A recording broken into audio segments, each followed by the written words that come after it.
দর্শনার সঙ্গে কেরালার মুন্নারে ঘুরতে গিয়েছেন অভিনেতা সৌরভ দাস। শেয়ার করলেন সেখানের যে বিলাসবহুল হোটেলে থাকছেন তারা, তার ঝলক।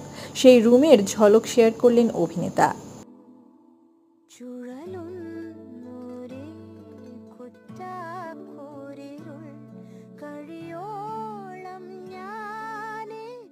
আগামী 5 দিন তারা এই হোটেলের রুমেই থাকবেন। সে ভিডিও অনুরাগীদের জন্যই ভাগ করে নিলেন সৌরভ।